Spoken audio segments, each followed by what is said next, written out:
Muy buenas noches, bienvenidos a su programa Índice Económico. Soy Marilena Vega. Es un gusto saludarle y por supuesto es un gusto saludar como todos los miércoles a Darío. Darío, muy buenas noches. ¿Cómo estás, Marilena? Muy buenas noches. Buenas noches, Rogelio Varela. Muy buenas noches, qué ¿Cómo gusto. estás, Marilena, Darío? Rogelio, buenas Muy noches. buenas noches. Acompáñanos el día de hoy. Vamos a platicar movimientos que se están dando en el mercado. También de verdad repercuten en nuestro bolsillo.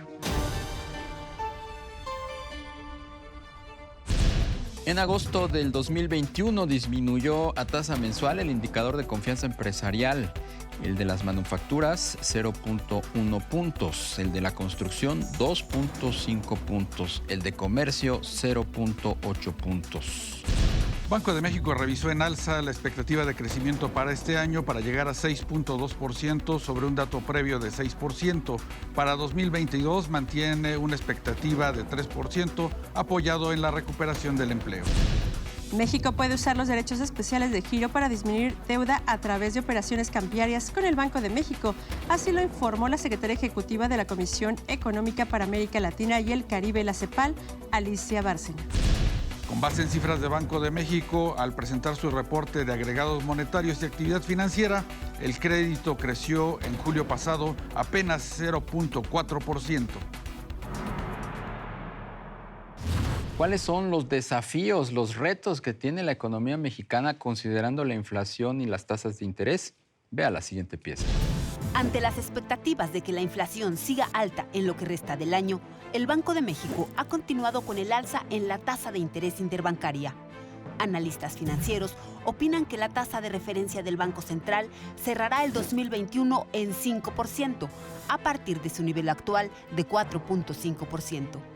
Además de apoyar el control de la inflación, de la que se estima que estará cerca a un 6% al cierre de este año, el incremento de las tasas ayudará a México ante la expectativa de que Estados Unidos incremente sus tasas de interés en 2022, así como para estabilizar el tipo de cambio en los próximos meses, lo que es una buena noticia para la economía en un horizonte de recuperación, ya que al subir la tasa de interés se vuelven más atractivos los activos financieros nacionales, favoreciendo la apreciación del peso mexicano y reduce los costos en pesos de los productos y servicios foráneos.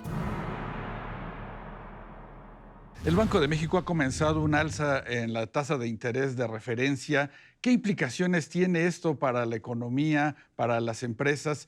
Para hablar de este tema nos acompaña esta noche Alfredo Huerta, director de estrategia de mercados de AddValue. Alfredo, muy buenas noches. ¿Qué tal, Rogelio? Muy buenas noches, María Elena, Darío. Espero que estén muy bien. Pues mira, de antemano, siempre el incrementar las tasas de interés es como una retroalimentación a aumentar el costo, ¿no?, del dinero.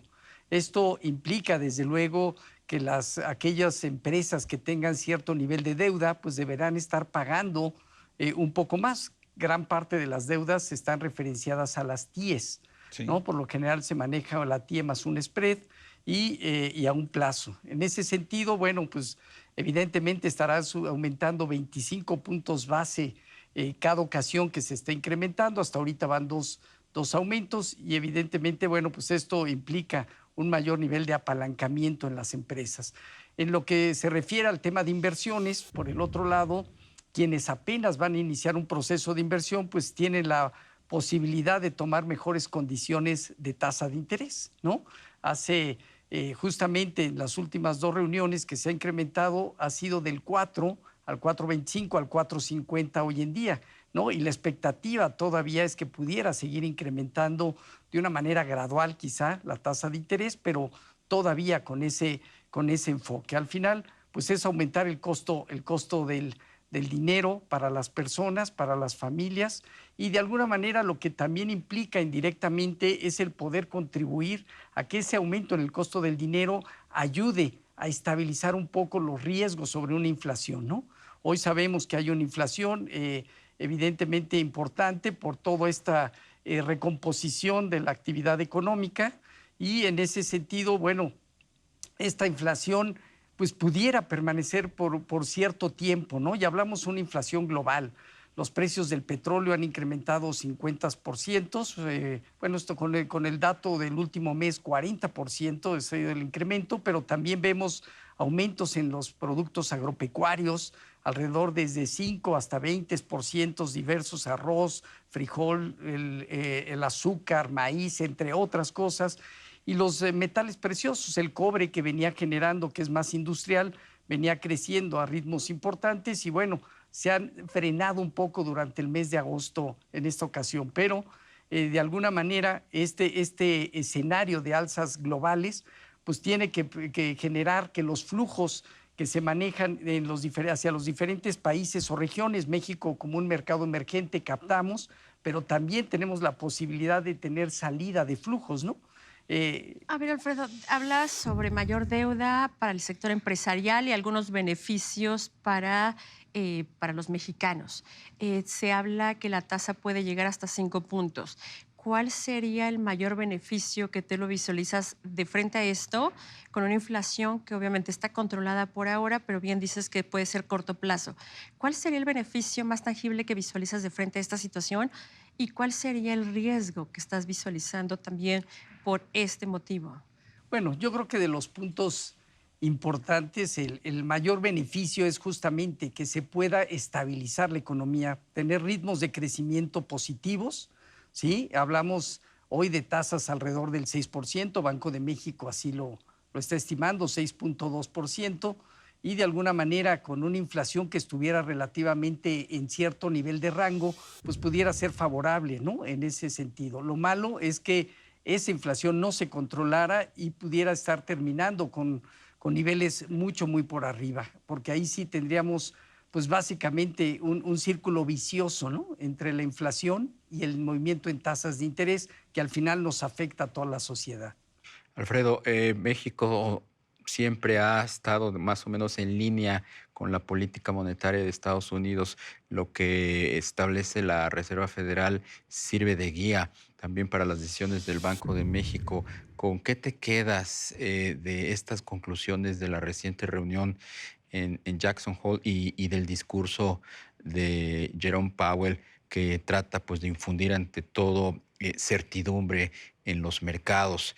¿Cuál pudieras tú visualizar como la estrategia que México, Banco de México, pudiera seguir atendiendo pues a esos parámetros?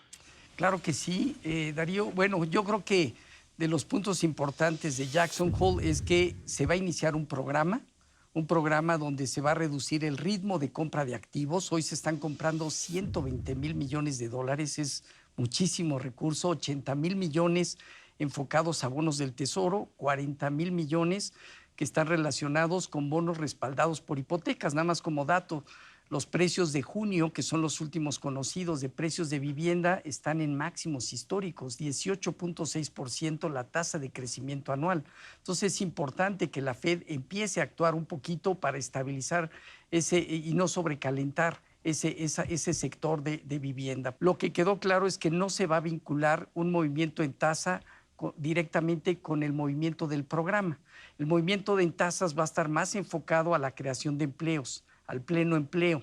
Entonces, bajo ese escenario, las tasas de interés, cualquier posibilidad de aumento se va a dar seguramente durante el 2022. Hay quienes piensan a final 2022, 2023, dependerá mucho de la condición de la actividad económica. Nada más como dato, en los últimos 10 años la economía americana ha crecido a tasas del 2.1%, ¿no?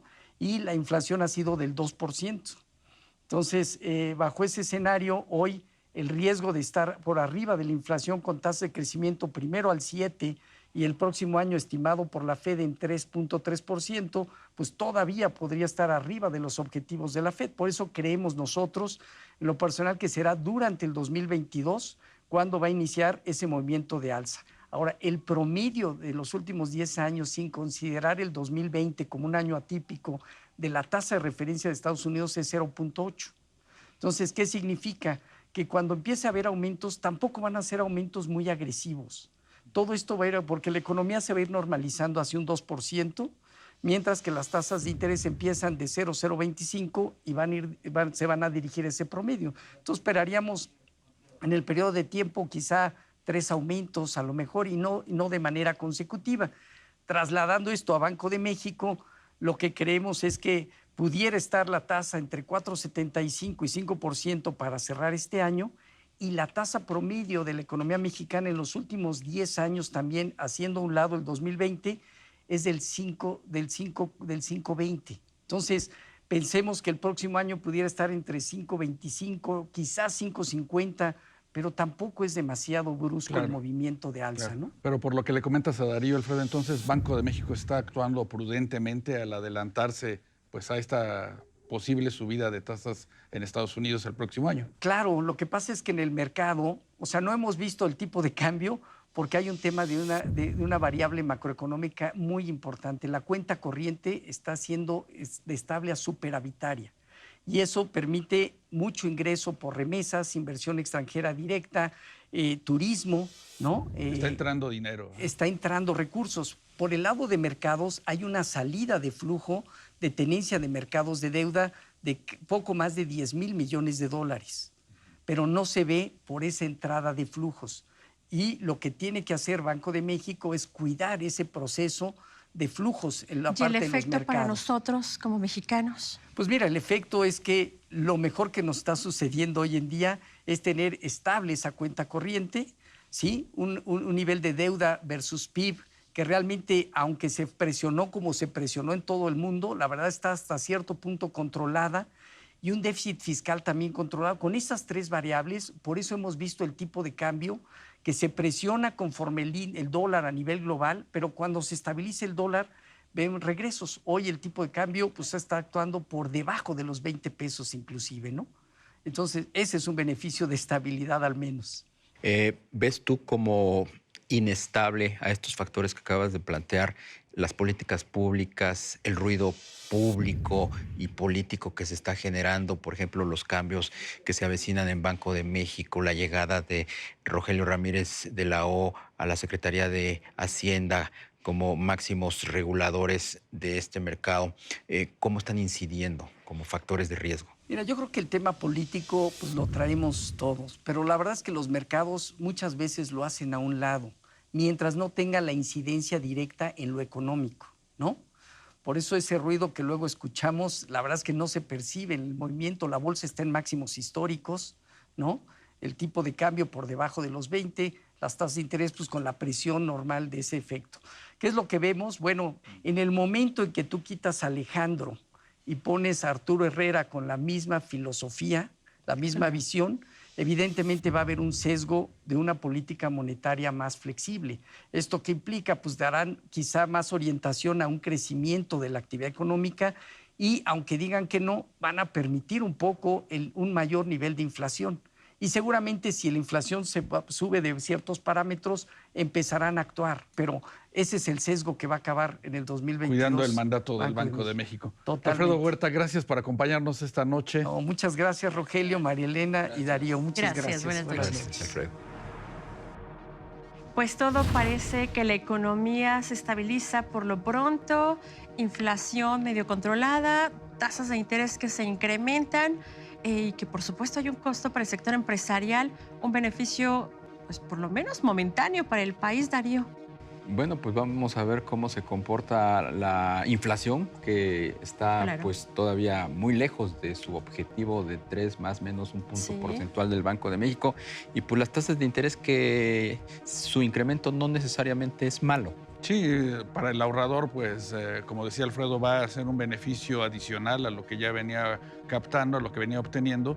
Y por el lado, digamos, del tipo de cambio, pues sí ofrece un horizonte de estabilidad, sobre todo cuando se espera que Estados Unidos también suba sus tasas. Hay que seguir monitoreando. Muchísimas gracias. Muy buenas noches, Darío. Buenas noches. Buenas noches, Rogelio. Gracias, María Elena, Darío.